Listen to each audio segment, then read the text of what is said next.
Hello, my name is Mike Meredith. I've been invited to share with you some of my remembrances from the Korean War. I enlisted in the Army in 1950.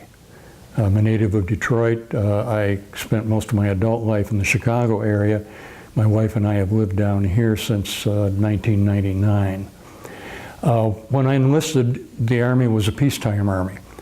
I went to Fort Knox to take my basic training, and no sooner started that than the Korean War began.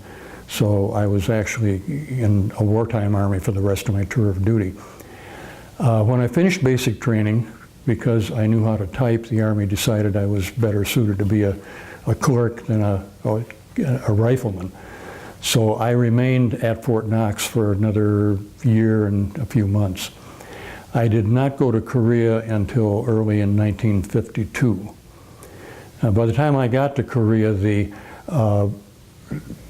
war had changed. It was no longer armies sweeping up and down the peninsula. It was more of a static trench warfare situation like World War I had been. When I went to Korea, I sailed from Seattle, Washington on a World War II troop transport. It took us 13 days to go to Yokohama, Japan. Then I spent a week at Camp Drake outside of Tokyo, which was the administrative center.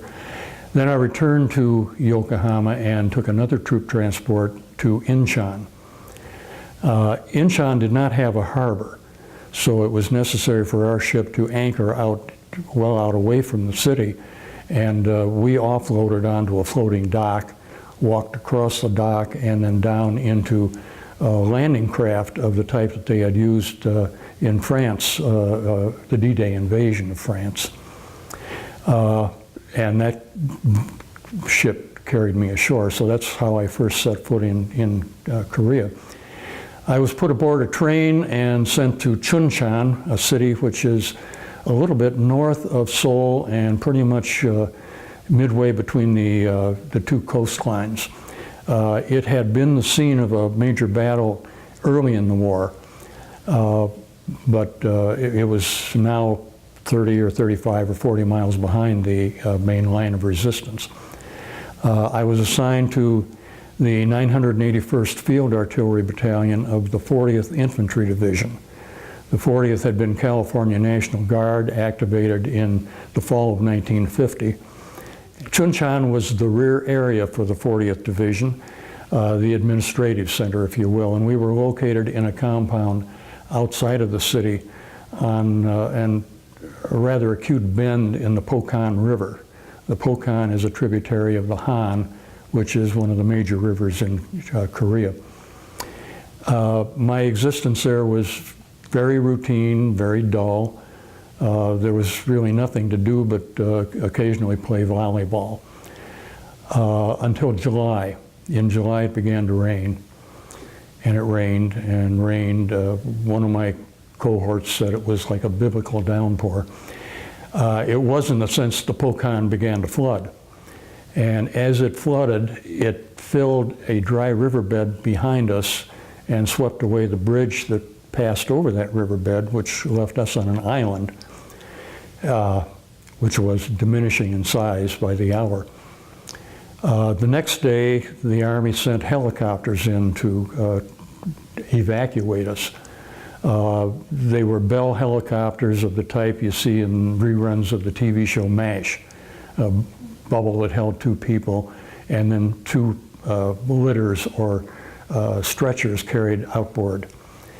And what was happening was each of us had a blanket under his arm, and we were in line, and as we'd move up, we'd get to the place where the helicopter was. They would lay one of us down on each of those outboard stretchers, cover us with our blanket, strap us down, and fly us away. I'm old-fashioned. When I'm flying, I want to see wings. So this did not appeal to me. But fortunately, before I got up to that point, someone came along and said, you, and I was one of the U's, and we were held behind as a rear guard. So we stayed on the island for, I think, 2 more days. until the river crested, and as the water began to recede, then they came in by boat and took us out. And that was really my one exciting experience during the time I was in Chunchan. Soon after the flood, I transferred to battalion headquarters. At that time, our division was online in the Kumwa Valley, and the 981st was about 3/4 of a mile behind them. We worked and lived in tents that had some sandbags around them, but that was all right because, one, the weather was still very mild, and two, we were not under any enemy artillery fire. Then in late October, the division moved northeast to Heartbreak Ridge, and there we inherited bunkers, very sturdily built of logs and heavily sandbagged. And that was desirable for two reasons. One, because the weather had turned sharply colder, and two, because at Heartbreak Ridge we were now subject to enemy artillery fire. As a matter of fact, the Chinese helped me celebrate my 21st birthday in November with an artillery barrage. We moved again in February, this time still further northeast, to an area called the Punch Bowl. Things like Heartbreak Ridge and the Punch Bowl are names that were given by American troops to areas where there had been major battles that they had participated in. And again, we were perhaps a mile back from our infantry, no more than that, but they were on one side of a mountain and we were on the other, because howitzers fire up and over things. They don't fire like a rifle. Things were the same there, still in bunkers, still snowing, still very cold. The most exciting thing that happened there was in late February. One evening, one of our sentries challenged something that he had seen out there in the darkness, and he got fired upon in return. It turned out to be an enemy, small enemy force, a squad maybe, that had infiltrated through our lines, gotten past our infantry, and gotten back into our area. We never knew for sure what they were doing there, if they were simply on a reconnaissance mission, or if they were hoping to find an ammunition dump to blow up, or just what. We in our bunkers heard the gunfire, and we grabbed our jackets and our helmets and our weapons and ran outside. And there was a firefight that lasted maybe 15 minutes. I never saw an enemy soldier. I was firing at their muzzle flashes, they were firing at ours. Finally they withdrew. We didn't follow them, because that wasn't our job. We never heard what happened to them. Nobody on our side was hurt. Somebody told me that there had been some blood found out there where they had been, but they had obviously carried their dead or wounded away with them. That was the only time in the year that I was there that I fired my weapon. At the end of April, my tour ended and I left Korea.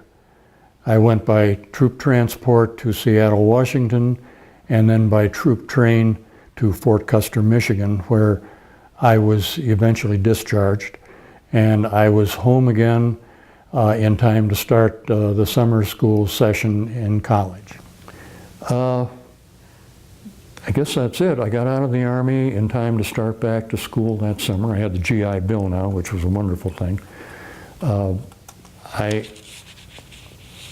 value my experience in the Army, both for having gone to Korea, for having gotten the GI Bill, and for growing up. I was 18 and probably rather immature when I went in, and I was 21 and I think much more mature when I got out. And that's it.